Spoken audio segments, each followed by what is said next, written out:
Good morning. It's 10:20 something on, oh God, on vacation I lose all track.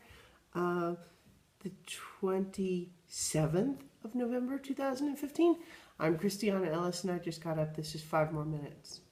So, um, technically I didn't just get up. I've been up lazing around for a little bit, um, making making some plans, watching some TV.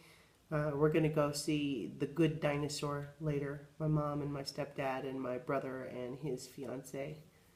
And I have hopes that that'll be good. You can probably hear in my voice that I've still got a little bit of the congestion and such.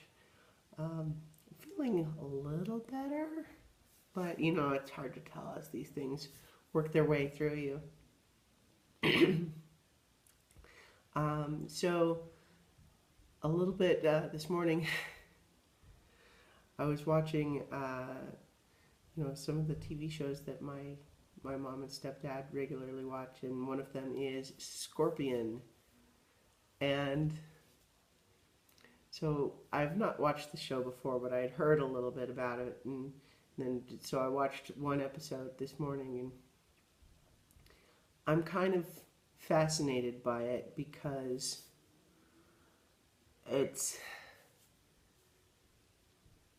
like the show sort of presents itself as being all about these characters that use their super genius IQs and science and technology and computers and hacking and all of that to solve these problems, like modern day digital MacGyvers or something like that.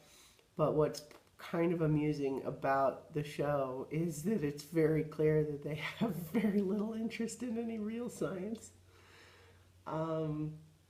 It's a little bit like what I was saying about Spectre the other day, in the sense that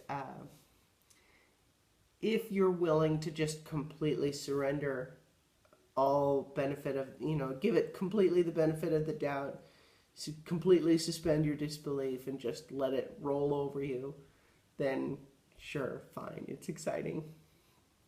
But certainly there were several points in the episode where I'm just going, wait, what? No. What? And yeah, so there's just... So, yeah, like at one point, they've got an out-of-control subway train. It's moving 90 miles an hour. And the guy's got to get on board, right? And they're saying, how are you going to get on board a 90-mile-per-hour train? And the guy goes, with caution, I assume. Which is like, okay. And then you know how he does it? How does he get on board this subway train that's moving 90 miles per hour? He gets ahead of it to a stop, despite it not being obvious how they keep getting ahead of this train when the subway train that's moving underneath everything is going 90 miles an hour. But anyway, okay, so he gets onto the station, and then he just runs alongside it and just jumps and grabs on it.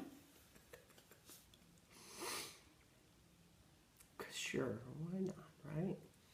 So, yeah, so it's a very silly show, which is pretty much what I had heard about it. And I don't know, I'd heard similar things about like CSI Cyber, for example, that it wears these clothes of being all about technology and all of this sciencey sort of stuff, but has very little interest in any real stuff like that. And, so they just want to be able to make stuff up for drama. And, to some extent, I think that's fine. And I'm not going to say they shouldn't be allowed to be on the air or something. I don't think it's really what I feel like I want to watch regularly, but it's weird. It's because I think it's sort of the posturing that bugs me a little bit, because it's one thing if you're just having a fantastical show and you don't really need to explain it. And it's another thing if you're really not billing yourself as focused on science. But when the presentation is all about, we use super science to save the day, and they have, an ordinary guy jump and just grab onto the side of a 90-mile-per-hour subway train.